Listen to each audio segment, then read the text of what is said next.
하나님은 관계 속에서 복을 주시고 또 관계 속에서 행복하게 만들어 주십니다. 그래서 관계가 아주 중요해요. 문제는 관계가 쉽지 않다는 것입니다. 쉬운 거면 왜 고민하겠습니까? 왜 또 부탁을 하겠습니까? 왜 우리가 배우고 익히겠습니까? 어려운 것이죠. 예수 그리스도를 믿고 중생한 사람에게도 관계가 어려운 것입니다. 그래서 바울이 성령 충만을 받고 말씀으로 충만한 성도들을 향해서도 권면하는 것입니다. 관계를 잘 맺으면 좋겠다고. 왜냐하면 관계 속에 행복과 축복이 담겨 있기 때문인 것입니다. 오늘은 이제 자녀들과 부모를 향해서 권면하시는 말씀이죠. 오늘 3장 20절 21절 말씀 한번 같이 읽겠습니다. 시작. 자녀들아 모든 일에 부모에게 순종하라. 이는 주 안에서 기쁘게 하는 것이니라. 아비들아 너희 자녀를 노엽게 하지 말지니 낙심할까 함이라. 자녀들에게는 부모님께 순종하라고 권면하면서 아비들 부모들에게는 자녀를 노엽게 하지 말래요. 또 낙심시키지 말라고 권면하고 있습니다. 자녀들의 감정에 상한 감정에 더 상처를 주지 않도록 권면을 하고 있습니다. 이 부모와 자녀 또 자녀와 부모 사이가 어렵기 때문에 하나님이 부모를 공경하면 상을 주고 또 자녀를 잘 키우면 상을 주겠다고 말씀하시죠. 에베소 6장 1절 3절 오면 자녀들아 주 안에서 너희 부모에게 순종하라. 이것이 옳으니라. 내 아버지와 어머니를 공경하라. 이것은 약속 있는 첫 계명이니 이로써 내가 잘 되고 땅에서 장수하리라. 순종과 공경, 이게 우리를 잘 되게 한다는 것입니다. 또한 부모에게는 자녀를 잘 양육하면 복을 받고 상급이 주어진다. 시편 127편 3절을 보게 되면 보라 자식들은 여호와의 기업이요 태 열매는 그의 상급이로다. 여러분, 기업이라는 것은 잘 키우면 놀라운 축복을 받지만 잘못하게 되면 또 어려워지잖아요. 그렇다면 우리가 어떻게 부모를 잘 공경하고 또 부모가 자녀를 잘 사랑하고 또 지혜롭게 양육할 수 있는지 다시 복음으로 돌아가야 됩니다. 다시 예수 그리스도에게로 돌아가야만이 이게 풀리는 것이죠. 첫째로 예수님은 균형 잡힌 성장과 부모 공경의 모범이 되시는 것을 보게 됩니다. 중요한 단어가 있습니다. 균형 잡힌 성장이죠. 첫째, 예수님은 균형 잡힌 성장의 모범이시죠. 신약에 보게 되면 예수님의 어린 시절이 잘 나오지 않지만 누가복음에게만 예수님의 어린 시절이 나오죠. 근데 그 성장하는 모습이 아주 균형이 있는 거죠. 누가복음 2장 40절을 보면 아기가 자라며 예수님의 모습이에요. 아주 어릴 적 모습이에요. 강하여지고 지혜가 충만하며 하나님의 은혜가 그의 위에 있더라. 아주 어릴 적인데 하나님의 은혜가 머물렀어요. 여러분, 우리가 자녀를 잘 양육하려면 하나님의 은혜가 있어야 돼요. 이 말씀과 함께 12년이 지난 다음에 주신 모습 말씀인데요. 누가 2장 52절을 보게 되면 예수는 지혜와 키가 자라가며 하나님과 사람에게 더욱 사랑스러워 가시더라. 이런 모습으로 성장하기 위해서는 시간이 필요하다는 거예요. 자녀를 양육하던 사람과의 관계를 맺든 간에 시간의 질도 중요하지만 시간의 양이 중요합니다. 우리는 내가 얼마나 그 퀄리티 타임을 가져주면 되는데 그렇지 않습니다. 그것만 가지면 안 됩니다. 퀄리티 타임뿐만 아니라 퀀티티 of time, 시간의 양과 시간의 길이가 필요해요. 특별히 하나님이 가장 역겨워하시는 것 중 하나가 조숙한 성장인 거예요. 네, 어린아이는 어린아이에 더워야 되는 거고요. 인생의 시즌이 있는 거죠. 그런 면에서 일정한 시간이 필요하다는 것을 우리는 잊지 말아야 됩니다. 너무 조급해서는 안 됩니다. 네, 시간이 필요해요. 아이들이 처음에는 꼼짝 못 하잖아요. 그러다가 기고, 앉고, 서고, 걷고, 네, 이런 모든 과정이 필요한 처럼 점점 사랑스러워 가셨다 말씀하고 있는 거예요. 근데 네 가지 균형 잡힌 성장을 보여주시는데, 첫째로 키가 자라는 육체적 성장이죠. 우리 몸이 자라는 거죠. 두 번째는 지혜가 자라고 점점 충만해진 지성의 성장, 지식과 지성의 성장이 필요한 것입니다. 네, 뭔가를 깨닫는 것. 세 번째는 하나님과 관계 속에서 성장하는 영적인 성장이죠. 하나님에게 사랑스러워 하셨다. 인간은 영적인 존재이기 때문에 영적인 관계가 굉장히 중요한 거죠. 네 번째는 사람들과의 관계 속에서 사랑스러워가는 관계적 성장이죠. 사회성이라고 그럴까요? 그 인간 관계에서 사랑스러워 가시더라. 가끔 이 그리스도인 가운데 극단적인 표현을 하죠. 나는 하나님만 잘 믿으면 되지. 사람에게 인정받지 않아도 돼. 어떤 분 극단적으로 또 하나님은 생각하지 않고 사람들과의 관계만 잘 가지려고 하는데 바람직하지 않아요. 균형이 필요한 것입니다. 두 번째, 예수님은 부모님을 공경하고 부모님께 순종하신 것입니다. 오늘 바울은 20절에 자녀들아 모든 일에 부모에게 순종하라. 이는 주 안에서 기쁘게 하는 것이니라. 특별히 12살 때 예수님께서 이제 가족들과 함께 6월절에 예루살렘에 올라갔다가 이제 돌아오는 길인데 예수님은 성전에 머무르 계시고 부모님과 다른 친척들이 내려오는 길에, 그 당시에는 이제 동네별로 가족별로 갔기 때문에 12살이 됐으니까 친구들하고 동네 사람들하고 같이 내려오는 것을 알고 하룻길을 지났는데 보니까 예수님이 보이지 않는 거죠. 얼마나 놀랐겠습니까? 그래서 예루살렘으로 올라갔더니 성전에서 랍비들에게 배우고 계시는 거예요. 그래서 어찌 그럴 수 있는지 예수님께 물어보는 겁니다.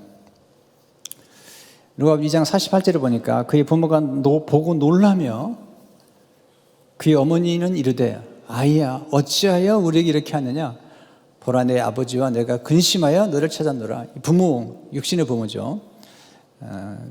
그때 예수님께서 약간 퉁명스럽게 말씀하세요. 49절에 예수께서 이르시되 어찌하여 나를 찾으셨나이까, 내가 내 아버지 집에 있어야 될 줄을 알지 못하셨나이까 하시니. 약간 퉁명스러운 투가 좀 느끼지 않아요? 그래서 안셀림 그린이라고 하는 신부는 책에서 예수님도 사춘기를 겪으셨다. 사춘기 말투래요, 이게. 왜 날 찾았습니까? 네, 아버지 집에. 물론 이건 이제 하나님 아버지 집에 있다는 사실이죠. 근데 그 다음이 중요해요. 그 다음에 51절을 보니까 예수께서 함께 내려가서 나사렛에 이르러 순종하여 받으시더라. 순종하고 공경하셨다. 그 어머니는 이 모든 말을 마음에 두니라. 놀라운 건 이 순종과 공경, 이 다음에 나오는 말씀이 52절이라는 거죠. 예수는 지혜와 키가 자라가며 하나님과 사람에게 더욱 사랑스러워 가시더라. 이렇게 부모님께 순종하고 이렇게 공경한 그 열매로 이렇게 하나님과 사람에게 사랑스러워 가고 또 지혜가 자라고 또 키가 자라갔다. 또 52절에 보니까 더욱 사랑스러워 가시더라. 참 놀라운 표현이죠. 네. 우린 서서히 자라는 것입니다. 관계도 서서히 자라는 것입니다. 잊지 마셔야 됩니다. 세 번째, 예수님의 성장하는 모습 속에서 성품의 중요성을 배우는 것이죠. 순종, 또 존중, 공경, 겸손, 이런 것들은 아주 중요한 성품인 것입니다. 우리 삶의 행복을 불러주는 것은 성품이죠. 또한 성품이 오랫동안 유지할 수 있는, 행복을 장기적으로 유지할 수 있는 것은 성품입니다. 사랑은 충동적인 때가 많습니다. 그래서 사랑이라는 것은 굉장히 중요한 감정이긴 하지만 우리가 이렇게 표현하잖아요. 한눈에 반했다. 또 이렇게 그 사람밖에 생각이 안 난다. 그 사람 얼굴만 보면 가슴이 뛴다. 이런 표현들 하잖아요. 또 나중에 중년에 또 이렇게 이상한 감정이 떠오르게 된 거죠. 근데 그런 감정이 중요하긴 하지만 그런 감정만 가지고 우리 삶 속에 지속적인 행복이 유지되지 않아요. 어제도 어떤 정신신경과 의사죠. 그 글도 쓰신 분인데 이렇게 세바시에 이렇게 강의를 하셨는데, 우리가 하는 얘기지만 상당히 이해가 되게 얘기를 하시더라고요. 우리가 누군가를 사랑하잖아요. 누군가 사랑하면 그때 우리에게 나오는 게 도파민이에요. 도파민. 이 도파민이 나오면 남자들은 그 도파민 속에 도취돼 가지고 그 여자만 생각하는 거야. 계속 생각하고 사랑하고 에너지가 많아지고 뭐 가슴이 뛰고 눈만 봐도 가슴이 뛰고 손만 만져도 가슴이 뛰고 앉아도 생각나고 얘기를. 그리고 아무리 멀어도 이렇게 차를 제공해 주거나 이런 데 전혀 뭐 피곤을 느끼지 않고 문도 열어주고 뭐 이렇게. 근데 문제는 이제 그 도파민이 처음에는 강렬한데 오래 가지 않는다는 것입니다. 왜 오래 가지 않느냐? 하나님이 우리를 만들었을 때 사랑보다도 더 중요한 생존에 기초하도록 인간을 만들었다는 겁니다. 여러분, 그렇게 사랑스럽고 좋으면요, 나중에는 막 미친다고요. 그래서 일도 가기 싫은 거예요. 오케이, 결혼하기 전에 연애할 때는 이해가 되지만 3년, 5년 지나가지고도 나 일 안 가고 싶다. 당신만 보면 가슴이 뜨는데 애가 둘인데 그러고 있으면요, 그 사람은 미안합니다. 이 언고에 없는 얘기인데요, 미친놈이라고 생각해요. 미안합니다. 참 죄송한 얘기인데 좀 표현을 쓰면 안 되는데, 그러니까 이게 그렇게 돼서는 안 되는 거죠. 일도 가야 될 거 아닙니까? 그래야지 가족을 사회가 멀잖아요. 그래서 우리에게 찾아오는, 그러니까 길면 3년 걸리는데 그 사이에 찾아오는 호르몬이 있는데 가비라는 호르몬이어가지고 착시켜준다는 겁니다. 도파민을 착시켜준다.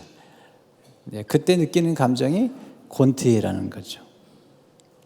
근데 지혜로운 사람들은 이 감정의 이 사이클을 잘 만들어서 마치 이 가비, 그러니까 이게 감정이 약간 차가워지지만 다시 온다는 거죠. 민물과 샘물처럼. 그래서 이 도파민과 가비가 아주 잘 조화를 이루어가는 사람들이 결혼 생활을 하더라도 오래 장기적으로 자랄 수가 있다는 거죠. 근데 이런 감정을 잘 이렇게 추스리는 것 중 하나가 사실은 이게 성품에 속하는 것입니다. 행복은 역설적이죠. 내 행복을 추구할수록 행복은 멀어집니다. 그러나 다른 사람의 행복에 기여할수록 우리는 행복이 깃드는 것을 경험하게 되죠. 기쁨이 깃드는 거예요, 이렇게. 네. 내가 행복하고 싶다 해서 행복이 되는 게 아니고 다른 사람이 행복한 모습을 볼 때 내가 행복을 경험하는 거예요. 그러니까 다른 사람을 겸손과 순종으로 그리고 존중함으로 섬길 때 행복이 깃들고요. 불순종과 교만과 사람들을 멸시하는 자세, 경멸하는 자세로는 절대 행복할 수 없어요. 인간이라는 게 그렇게 만들지 않아서 하나님께서 우리 인간을 만드는 이 사랑의 이 만드는 시스템이 이것 일정한 규칙이에요. 법칙인데 그렇게 만들지 않으셨습니다. 여러분 아시잖아요. 오물이 있으면 파리가 날라와요. 참 놀라워요. 쓰레기통에 가면 파리가 있어요. 참 놀라워요. 언제 어디서 왔는지 모르겠어요. 그런데 보세요.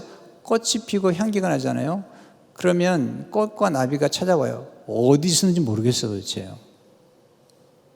그래서 우리는 성품에 관심을 많이 가져야 되겠죠.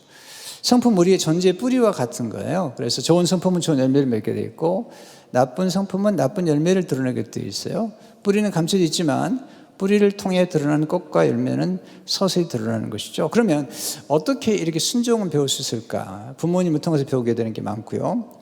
또는 고난을 통해서 그리고 말씀을 통해서 배우는 거죠. 히브리서 4장 8절에 보면 그가 아들이시면서라도 받으신 고난으로 순종을 배웠다는 거예요. 자, 우리가 추구하는 성품 중에 순종이나 겸손이나 또는 경외함, 공경, 책임감, 희생, 헌신, 배려, 감사, 용기, 그리고 용서 이런 건 타고나는 게 아닙니다. 배우고 익히는 것입니다. 학습과 실천을 통해서 그리고 연습을 통해서 익히는 것입니다. 요즘 저는 이 성품이라는 게 이 습관, 반복적인 패턴, 시스템 같다는 생각을 해요. 이번에 제가 말씀을 준비하면서 도움을 받았던 작가가 헨리 클라우드라는 작가인데 이번 존 타운신드랑 쓴 책에 이렇게 얘기하고 있습니다. 아이의 성품을 성숙시키는 데는 이 두 가지 요소가 반드시 포함된다. 경험과 연습을 통한 훈련이나 개발, 그리고 이 경험들을 받아들여 성품으로 형성시키는 내면화가 그것이다. 예를 들어, 그래서 당신은 책만 읽고는 자전거 타는 법을 배울 수 없다. 자전거를 타야 한다. 마찬가지로 자녀의 성품을 성숙시키려면 인간관계, 책임감, 용서 등을 배우는 데 도움이 되는 다양한 경험들을 제공해 주어야 한다. 오늘도 우리 연주가 참 너무 아름답잖아요. 네. 성가대나 우리 또 오케스트라 아주 아름다운데 이거 연습하고 굉장히 훈련을 많이 한 것입니다. 똑같죠. 우리 인생 살아가면서 에레미야 22장 21절을 최근에 읽다가 제가 참 어릴 적의 습관이 무섭구나 하는 생각을 했어요. 내가 편안할 때에 내가 너에게 말하였으나 내 말이 나는 듣지 아니하리라 하였나니 내가 어려서부터 내 목소리를 청종하지 아니함이 내 습관이라. 어려서부터 청종하지 않고 순종하지 않는 게 습관이에요. 슬픈 일이잖아요. 여러분 가끔 이 과격적인 사람들, 폭력적인 사람들을 잘 관찰하셔야 됩니다. 왜냐하면 이게요 그냥 한순간에 된 게 아닙니다. 그러니까 이제 사람들마다 스트레스를 풀거나 화가 나면 뭔가 풀 때 그걸 잘 관찰하셔야 됩니다. 그래서 화가 나면 이렇게 뭔가 집어 던지고 깨트리고 그리고 사람을 때리는 사람들이 있어요. 폭력적으로. 이것 조심해야 됩니다. 왜냐하면 이 습관의 강도가 나중에 깊어지면 엄청난 결과를 가져오는 것입니다. 습관이기 때문에 그래요. 그런데 점점 더 강렬해지는 거예요. 나쁜 습관일수록. 그래서 가정폭력을 하는 사람들의 마지막은 살인이라는 거예요. 자기도 모르게 미쳐버리는 거예요. 왜? 습관이 돼가지고 점점 강렬하다가 인간의 경험이랑 항상 강렬한 쪽으로 가는 거예요. 쾌락도 강렬한 쪽으로 하다 보니까 나중에는 그런 것처럼 습관이라는 것은 아주 절제되지 않으면 정말 우리가 성령 충만해서 날마다 우리 안에 하나님 앞에서 자신을 깨트려서 바울처럼 내가 날마다 죽노라는 습관을 기다리지 않으면 안 되는 거죠. 아침마다 연습을 해야 되는 거죠. 예수님은 습관을 따라 감람산에 가셨고 습관을 따라 성경 읽으셨고 그러셨던 거죠. 두 번째 보면은 자녀를 사랑과 지혜로 양육하고 훈련해야 됩니다. 사랑과 함께 반드시 지혜가 필요한 것입니다. 지혜는 현실 감각입니다. 현실을 직시하는 감각, 그리고 현실을 직면하고 문제를 풀어갈 수 있는 능력, 이게 지혜에 속하는 거고요. 사랑은 무조건적인 것이죠. 자, 첫째, 하나님 아버지는 예수님을 사랑하는 아들이라 부르셨어요. 이게 아주 중요한 겁니다. 마태복음 3장 17절을 보면 한번 같이 읽어보겠습니다. 시작. 하늘부터 소리가 있어 말씀하시되 이는 내 사랑하는 아들이요 내 기뻐하는 자라 하시니라. 여기서 하나님 아버지께서 예수님을 향해서 이는 내 착한 아들이라고 말씀하지 않으셨어요. 사랑하는 아들이라고 말씀하셨어요. 이 표현이 굉장히 중요한 거예요. 왜냐하면 우리도 똑같이 하나님의 자녀가 되면서 하나님이 우리를 사랑하는 자녀라고 부르시기 때문이에요. 자, 부모가 자녀를 키우면서 실수하는 것 중 하나는 뭐냐면 이런 거죠. 우리 아들 너무 착해. 내 딸 너무 착해. 거기서 끝나지 않습니다. 그러니까 쓰레기 좀 비고 와. 우리 아들 너무 착하지. 신부는 좀 해. 야, 그러니까 이 착하다는 말 다음에 불쾌한 사건이 벌어지기 때문에 착하다는 말 할 때마다 엄마 아빠를 쳐다보면서 I'm not 착해. 나 독해지고 싶어. 그렇죠. 또 거기다가 스스로가 선하다고 생각하는 사람들의 문제는 뭐냐면 교만이에요, 교만. 스스로 선하다는 사람들, 스스로 경건하다고 생각했던 바리새인들의 문제는 뭐죠? 교만한 거죠. 비판하고 판단하고. 네. 아주 위험한 것입니다. 건전한 자부감은 행위와 실적과 어떤 성취와도 상관없는 존재감. 나는 하나님 앞에 사랑받는 존재야. 나는 부모에게 사랑받는 존재야. 라는 이게 더 중요하다는 것이죠. 크라우드 얘기를 좀 더 읽어드릴게요. 우리 자신을 좋게 보는 것보다 더 좋은 방법은 우리 자신을 사랑받는 존재로 보는 것이다. 좋은 것과 나쁜 것으로서가 아닌 자기 자신으로서 사랑받는 아이는 자기 자신을 긍정적이거나 부정적으로 볼 필요가 없다. 그런 아이는 자기 자신을 사랑받는 존재로 보기 때문에 모든 문제가 사라진다. 사랑받는 자녀는 긍정적인 자아보다 강하다. 그런 아이는 자기의 선한 자아를 잃을 것을 걱정할 필요가 없다. 아이는 자기가 한 것을 숨기거나 부정할 필요가 없다. 잘했든지 못했든지 아이는 사랑을 받을 것이다. 뒤에 가서 말씀드리겠지만 가끔 자녀들이 와가지고 엄마한테 솔직하게 고백하죠. 아빠한테 잘못을 솔직하게 고백했을 때, 자기의 부족한 점을 고백했을 때 야단을 맞거나 이놈의 자식아 이렇게 되면 그 다음부터는 얘기 안 합니다. 얘기 안 합니다. 너 내가 착한 줄 알았는데 너 못됐구나? 그러면 얘기 안 합니다. 그걸 받아줘야 됩니다. 우리 인간 안에 있는 이 두 가지 양면성, 선함과 악함, 좋음과 나쁨이 우리 안에 있다는 것을 통합적으로 이해하지 않으면 그런 실수를 범하게 됩니다. 그러니까 어떻게 하느냐? 그러니까 깽단에 들어가는 겁니다. 왜냐하면 깽단에 들어가면 얘기해도 다 받아주거든요. 이해해주거든요. 그래서 우리 자녀들이 마음속에 두려움이 있는데 우리가 서로에게 더 두려움이 있잖아요. 우리가 살면서 우리 인간에 있는 두려움이 뭐죠? 인정받고 싶고 또 칭찬받고 싶고 존경받고 싶고 이게 다 우리 안에 있는 내면에 있는 감정인데 이게 거절될까 봐 두려워하는 거 아니겠어요? 두려움을 쫓는 건 한 가지밖에 없다는 거죠. 요한일서 4장 18절에 보면 사랑 안에 두려움이 없고 온전한 사랑에 두려움을 내어 쫓나니. 네, 하나님의 사랑. 이 온전한 사랑은 하나님의 사랑밖에 없어요. 하나님의 사랑. 그리고 부모가 하나님의 사랑으로 자녀들을 사랑할 때 이게 자녀들에게 아주 안정감을 주는 거예요. 네. 오늘 여러 번 얘기해가지고 여러분이 많이 들으신 얘기인데 우리 딸 둘을 키울 때 제가 정말로 노력했어요. 뭘 노력했냐면 항상 그렇게 얘기했습니다. 엄마 아빠는 너희를 정말 사랑한다. 그리고 너희 때문에 행복하다. 그리고 공부를 열심히 해야 된다. 이런 얘기를 거의 안 했습니다. 근데 이렇게 얘기한 적이 있습니다. 너희가 공부를 잘하면 참 기뻐하면서 사랑하고 너희가 공부를 못하면 슬퍼하면서 사랑한단다. 아니, 사랑은 하는 거예요. 이건 이제, 이 사랑에 대한 이 오해를 하면 안 돼요. 사랑하는 거예요. 그러나 현실은 공부를 잘하고 못하고에 대한 현실 감각은 일러주는 게 필요하죠. 왠지 뒤에서 설명을 해드렸어요. 두 번째, 하나님 우리가 지혜로 자녀를 양육하고 훈련하기를 원하시는 것입니다. 이 지혜가 뭘까? 이 지혜가 진리라는 것입니다. 헨리 클라우드는 요한복음 1장 14절의 말씀을 인간관계와 자녀 양육의 아주 두 기둥으로 삼았는데요. 말씀이 육신의 우리 가운데 거하신 우리가 그 영광을 보니 아버지의 독생자 영광이요 은혜와 진리가 충만하다라는 거죠. 은혜는 하나님의 인자한 사랑이에요. 변하지 않아요. 받을 자격이 없는 우리에게 베푸신 하나님의 호의, 구원에 관한 이 놀라운 사랑은 바뀌지 않아요. 은혜는 언제나 나는 하나님의 사랑받은 존재야. 사랑받는 딸이 아들이라고 기억해야 됩니다. 근데 은혜와 함께 진리가 있죠. 진리가 뭐죠? 진리란 헬라어는 알레데이아인데 진리는 진리, 현실, 사실 참되다는 것입니다. 우리가 사람의 살아가는 실체를 의미하는 것입니다. 삶의 실상은 어렵습니다. 고통이 있습니다. 불의가 있습니다.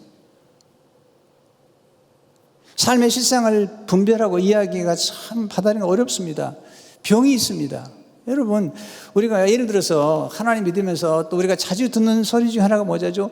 하나님이 우리를 사랑한다면 우리에게 고난과 고통과 상실과 갈등과 질병과 실패와 가난과 오해와 고소와 고발과 상처가 없어야 된다는 것입니다. 하나님을 사랑한다면. 자, 그러면 우리가 오늘 한 말씀, 우리가 하나님의 가장 사랑하는 분이 누구죠? 독생자 예수님이시죠. 그 예수님에게는 무슨 일이 벌어진 거죠? 아니, 하나님이 정말 그렇게 사랑한 분이라면 아무 문제가 없어야 되잖아요. 제가 기록해 봤습니다. 예수님은 어떻게 살아셨는지. 예수님은 육신의 아버지 없이 태어나셨습니다. 사생아라고 불렀어요, 사람들이요. 예수님은 가난한 목수의 가정에서 성장했습니다. 결혼하지 않고 싱글로 사셨습니다. 배신당하셨습니다. 제자 양육에 실패했어요. 제자 가운데 하나가 배신했어요. 아니, 다 도망갔잖아요. 이웃들과 가족들의 오해를 받았습니다. 미쳤다는 말을 들었습니다. 귀신 들렸다는 말을 들었어요. 미움과 비난과 고소를 당하셨어요. 고소도 당하셨어요. 거절과 수치를 당하셨어요. 상처를 받으셨어요. 조롱과 능력을 받으셨어요. 멸시와 천대를 당하셨어요. 죄인에게 몰려 두 강도 사이에 죽으셨어요. 외로우셨어요. 환난을 당하셨어요. 마귀의 유혹을 받았고 극복하셨고 수많은 시련을 통과했어요. 버림을 받았어요. 단절의 아픔을 경험했어요. 질병과 고통을 드신 뺨을 만드셨어요. 채찍을 맞으셨습니다. 왕따를 당하신 거죠. 그것도 33살에 죽임을 당하시고 부활하신 겁니다. 우리는 하나님의 사랑에 대한 오해가 있는 거예요. 우리가 경험하는 모든 현실적인 경험들을 하신 것이 알고 계시잖아요. 우리를 사랑하지 않아서가 아니라 사랑하기 때문에 때로는 고난을 통과하게 하시면서 우리를 올바른 길로 인도하시는 거죠. 자녀들을 양육하고 훈련할 때 하나님 말씀에 근거해서 올바른 길로, 에베소 6장 4절 보니까 어디 주의 교훈과 훈계로 양육하라. 훈계 속에는 잘못된 것을 잡아주는 거죠. 우리가 정말 사랑한다면 무조건적인 사랑과 함께 지혜롭게 잘못된 것들을 훈계해 줄 필요가 있습니다. 근데 조심해야 됩니다. 제가 부모님들 보니까 저를 포함해가지고 훈계를 하는 게 아니라 멸시를 할 때가 있어요. 자녀들에게. 그게 상처를 주는 것이죠. C.S. 루이스가 고통의 무게라는 책에서 이렇게 얘기합니다. 하나님의 사랑이시라면 단순한 친절을 넘어서는 분임이 분명합니다. 또 모든 기록을 볼 때 그가 우리를 꾸짖고 책망하신 적은 자주 있었지만 우리를 경멸하신 적은 한 번도 없다는 것을 알 수 있습니다. 제자들을 책망하셨어요. 그러나 한 번도 경멸하신 적은 없습니다. 이게 부모가 배워야 됩니다. 왜? 결론을 맺겠습니다. 우리는 자녀들의 감정을 어루만져야 되기 때문이죠. 오늘 20절을 보니까 아비들아 너희 자녀를 노엽게 하지 말지니 낙심할까 함이라. 노엽게 하지 말라는 거예요. 낙심하다. 이게 복합적인 감정입니다. 왜 분노. 자녀들이 왜 노하고 낙심하죠? 여러분 자녀들이 언제 화가 난 줄 아세요? 부모가 하지 않은 일을 자녀가 자꾸 하라고 하는 거예요. 자기도 하기 싫은 일을 하라는 거예요. 또 아직 미숙한데 너무 많은 일을 맡기는 거예요. 또 자녀가에게 부모의 꿈을 이루어달라는 거예요. 내 한 점 풀어달라는 거예요. 하고 싶지 않은 일을 하라는 거야. 이런 과목 선택하라는 거예요. 너는 꼭 어떤 사람이 되라는 거죠. 예를 들면 우리 이민자들은 의사가 되고 변호사가 되고 이렇게. 다 그렇게 돼야 된다고 생각하는 거죠. 그러나 어떤 자녀는 자기 요리만 하고 싶다는 거예요. 요리가 너무 좋다는 거죠. 디자이너가 되고 싶다는 거예요. 사업하고 싶다는 거예요. 엔지니어가 되고 싶다는 거예요. 목사가 되고 싶다는 거예요. 교사가 되고 싶다는 거예요. 교수가 되고 싶다는 거예요. 운동을 잘하고 싶다는 거예요. 골프를 하고 싶다는 거예요. 이걸 하지 말라는 거예요. 창피하다는 거예요. 또 부모가 자녀에게 언제나 늘 행복한 감정, 늘 감사만 하고 이런 표정을 지으라는 겁니다. 여러분 솔직히 어른들도요 기분 나쁠 때가 많아요. 여러분 교회 올 때 오늘 기분이 좋아가지고 할렐루야 헐레벌떡 할렐루야 이렇게 오셨습니까? 아니면 좀 우울하시 인생이 힘들지 않으셨습니까? 여러분 아이들도 어른처럼 슬프기도 하고 화날 때도 있고 절망할 때도 있습니다. 학교 가기 싫을 때도 있고 왕따를 당하면 살맛이 나지 않아요? 실현 당해보세요. 상실의 아픔이 큰 거죠. 상실 수업 속에 들어가는 거죠. 어떤 아들이 교회를 안 가려고 그러니까 엄마가 얘기를 했다고 그러잖아요. 교회 가라. 그래도 교회를 가야지. 그래도 안 가려고 그러니까 야, 그래도 가야 된다. 너는 그 교회 담임 목사지 않느냐. 아니, 네가 가서 설교 안 하면 누구 하냐.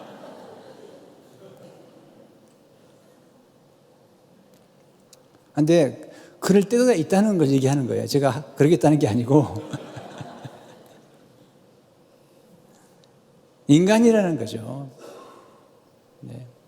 목사는 항상 친절해야 되고 오해를 제일 많이 받는 게 목사가 오해입니다. 오해. 참 오해를 많이 받습니다.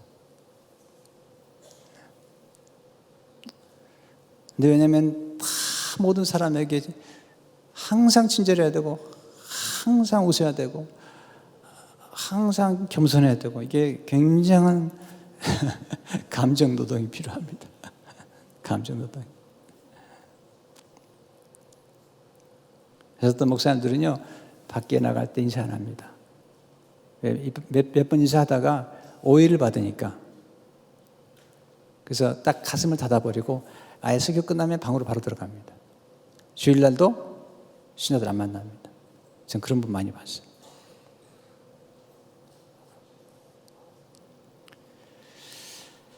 부모가 한 약속을 지키지 않고 또 약속 지키지 않았으면 설명하지 않았을 때 이게 분노하는 겁니다.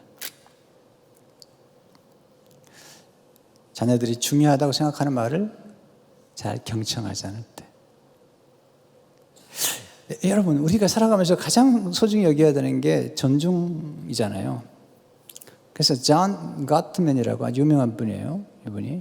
이분의 전문가신데요. 이렇게 얘기했어요. 부모라면 누구나 자신의 자녀가 최선의 성공을 이루기를 원할 것입니다. 하지만 꼭 기억해 주십시오. 성공의 열쇠는 바로 자녀들이 부모에게서 존중받는 느낌을 갖는 것입니다. 부모에게 존중받는 아이만이 다른 사람을 진정으로 존중해 줄 수 있습니다. 존중받는 느낌은 사랑과 공감을 이해로 경청하는 데서 비롯됩니다. 이것이 바로 자녀를 위한 사랑의 기술입니다. 다니엘 골만이라고 하는 분이 감성지수, Emotional Intelligence라고 하는 책을 써가지고 그냥 굉장히 파장을 일으켰습니다.